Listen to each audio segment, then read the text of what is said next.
Hello and welcome back. Today we're talking about my top 100 games, number 50 through 41.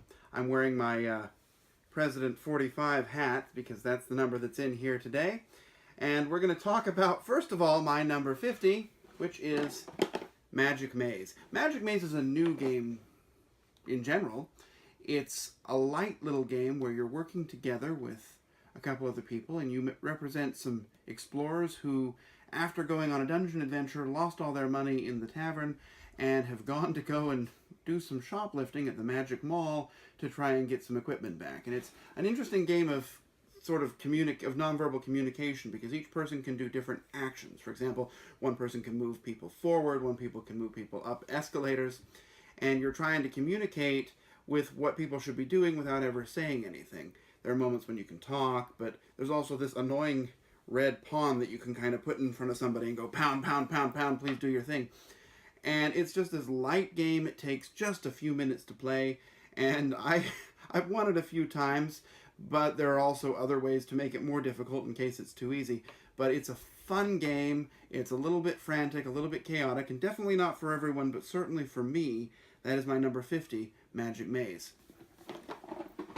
My number 49 is a game that's been on my list, I think, ever since I started it. It's been a little bit higher in the past, but this is Keyflower.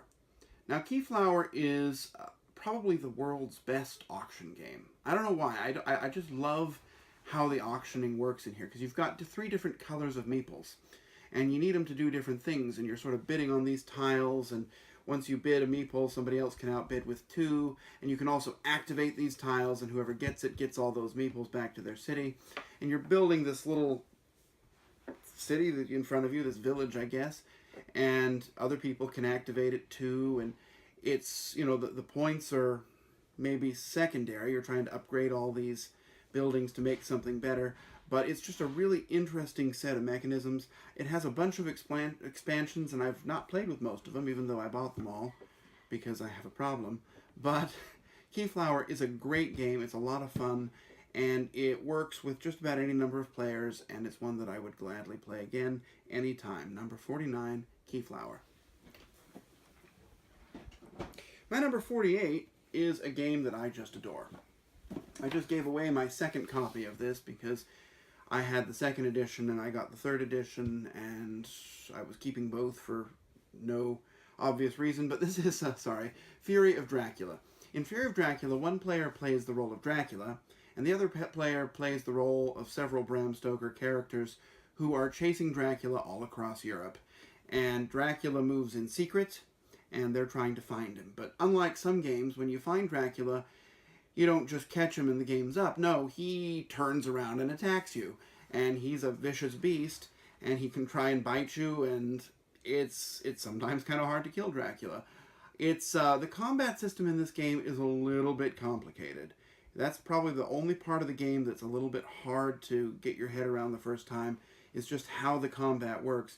But the deduction and the figuring out and finding Dracula's trail, whether you play the role of Dracula trying to hide or the hunters trying to catch him, Fury of Dracula is a great hidden movement game, and I guess appropriate for Halloween when we're filming this. That is my number 48. My number 47 was one of my favorite games from last year. Beasts of Balance. Now, Beasts of Balance is a very simple concept. Essentially, you have this pedestal and you're trying to stack these oddly shaped animals on top of it. And were that just the whole game, it wouldn't even make my list. But it is a beautiful integration of a board game into an app, because you've got this app that you have open, and when you put the beasts on this pedestal, they appear in your app. And you're trying to keep them alive and keep their health up by doing different things, and you can mix two beasts. Once they're in there, you can crossbreed a shark and an octopus and get a sharktopus, or whatever else the game will allow you to do. And you can also, if you're worried about that, sometimes you lose points, but you can preserve them if you put down a tile or a piece called the distraction, and it distracts you. Basically, you have to do all these extra things while you're stacking the beasts, and it's just a fabulous game. It's not very long. It's not a very good game for more than one player. It's really kind of a one-player experience, but it is a fabulous one-player experience, And I'm excited to see the new version that's coming out, which is supposed to allow duels. But if you're looking for a great family game or a game that you can play all by yourself, Beasts of Balance is just phenomenal. My number 47. My number 46 is a new game from this year. I've played it a ton already, though. That is The Godfather. I remember the first time I played this, maybe it was the second or third, I played with some friends, and after we finished, they were like, oh, let's play that again. And so then we put on the Godfather theme just on loop. We found it on YouTube in like a 10-hour loop, and we just played that for the whole time. We were role-playing this a little bit. I mean, I'm not the biggest fan of the movies. I think they're fine. But the game itself is just really fun. You're all playing a different family, and you're trying to get control. And so you're, sending out your thugs to shake down a business, and you're trying to control territories, because when you control the territory, you get bonuses when people do different actions. And you're completing all these jobs, and basically you're getting all this money, but only money that you actually stash in a suitcase counts at the end of the game. And so you're trying to find ways, all of a sudden you have all this money, and you can't keep it from round to round, so you're trying to find ways to get rid of it so that you can keep it for another round in your little suitcase. Maybe I'm not describing it very well, but in play, it's just a lot of fun. That is my number 46, The Godfather. My number 47, oh, sorry, that's not how numbers work. My number 45 is a small game, Seven Wonders Duel. Seven Wonders Duel, as the name indicates, is a two-player game. It's kind of a two-player distillation of the larger, more expansive game Seven Wonders. Now, I like Seven Wonders fine, but it's not on my list. But the two-player version absolutely is. I can sit down with this game and play with just about anybody. It doesn't take long. The rules are simple. There's not a whole lot of icons you've got to memorize. And there's 3 different ways to win, right? You can win by points, just the basic way, or you can try and, if you're behind on points, you can sort of push the envelope and go to a military victory. Or you can go to a scientific victory by collecting different symbols. You can decide how you're going to win it, and you've got really good decisions you're making. There's an expansion with a bunch of different gods, and I like that expansion a lot, but these different cards have a lot of different symbols on them, and it's a little bit hard to teach to new people. But the basic game, and the expansion's not that hard, but the basic game is just a lot of fun. It is my number 45, Seven Wonders Duel. My number 44 has fallen a lot. This game used to be, I believe, in my top 10. And that game is Ashes. Now, when I say it's fallen a lot, I just mean I don't play it as much as I used to. And that's not because I don't like it. It's because, it's hard to find somebody to play with around here. And it's really a two-player game, and there are some other two-player games that I like a little bit better. But ultimately, this is another one of those mage versus mage games. And you've got this interesting mage, and you're rolling dice. And these dice are just an ingenious mechanism in the game because they sort of control what you can do. But no matter what you roll, you can always make it into something that you want. It's impossible to get an impossible roll. You just sometimes have to spend a little bit in order to get to where you want. And all the different decks are very different. The company, Plant Hat Games, has not been that great at getting their expansions out as much as they had promised initially, and that's maybe hurt some of the life of the game. But one thing I have to say about the game is this has the best artwork of any game. I know in my other videos I was complaining that a game is ugly. This game is the exact opposite of ugly. It is gorgeous. And such love and attention has been put into every detail inside this box from a visual standpoint that it's just flawless. I always look forward to getting more, and I look forward to somebody that comes around that knows how to play and loves the game, because I think it's a lot of fun to play. The competitive scene is a little bit maybe outside my wheelhouse, and so I prefer to play it maybe in a draft variant. That's kind of my favorite way to play. But even if you're just playing base decks with a new player, Ashes, Rise of the Phoenixborn is really a great game, and one that I believe everybody should try. My next game is number 43, and that is Five Tribes. Five Tribes now has 3 expansions, although one of them hasn't really made it over here yet. and one of them is just a couple of cards. But the game is really a very Mancala-like game. You've set up these little figures on a board, and you're trying to move them around, dropping off a spot, one in each spot, and then trying to match a final color and take an action. Initially, I wasn't sure that I liked the game that much, but I started playing it a little bit more, and I really got into it. In fact, I think the problem is that I played it with 3 or 4 players the first couple of times, and this game really shines with 2.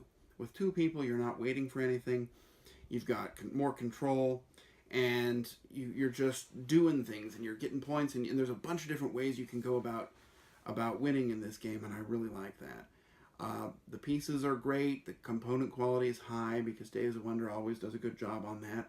But it's a bit of a thinky game, and sometimes my brain can't handle it. But I really enjoy every time I play. That is my number 43, 5 Tribes. My number 42 is another great game, and this is a game I play all the time. This is Ticket to Ride. Ticket to Ride doesn't really need an introduction. Everybody knows this game. It's been around for years. It's a great intro game for new players. It's sort of a rummy-like mechanism where you're collecting different sets of cards and trying to play them in order to connect routes on a board and complete different goals that you've got. There are a bunch of expansions, a bunch of different maps. There's even a silly expansion with an alien and a dinosaur. And they keep coming out with more. And each map does different things. It gives you new destinations to go to, but it also adds some small different little rules. My favorites probably are the Pennsylvania map and the India map, I think, because for some reason I just find the extra rules in those are just the most fun. I have played it hundreds of times with many, many different people, and even people who aren't the biggest fans of board games can get behind Ticket to Ride. It's a great game, and it's a classic for a reason. My number 42. And my number 41, to round off the list today, is Pandemic. Now, you'll see I have it in this big wooden box, because Pandemic came with a box that they promised could hold all the expansions. And it could, but then they came out with another one. And it no longer fit in the box, but Broken Token made this big old crate, and you can put it together yourself, and it stores everything really neatly. Pandemic is a cooperative game. In fact, it's not the first cooperative game, but it's the first one most people know about. And you're trying to save the world from an onslaught of diseases. There are 4 diseases in the base game, and then there's a 5th one you can add if you have the expansion. I love playing it by myself. I love playing it with other people. There's also the Legacy version. I've played through the Legacy campaign twice, and there's a new one that just came out. I've got it sitting downstairs waiting for a willing victim for the Pandemic Legacy 2, but they sort of take this to another level where you've got some more story. But even at its basic level, it's a lot of fun. It's a nice puzzle, and it gives you a good cooperative feel. There are also some sort of sister games. There's one about diseases in Spain, and it's called Pandemic Iberia, and then there's one with Cthulhu for whatever reason, and there's a new one about floods in the Netherlands. And, those are fine, and I like them. But really, basic Pandemic with its expansions is kind of the way to go. And it is a game that I'm always looking forward to playing, and hope to play again soon. That is my number 41, Pandemic. Well, that's all for this particular installment. Next time we're going to continue the top 100 by going through my number 40 through 31. And I've got those games sitting over here in the wings ready to talk about, so I'm going to stop now and go on to those. Have a good day.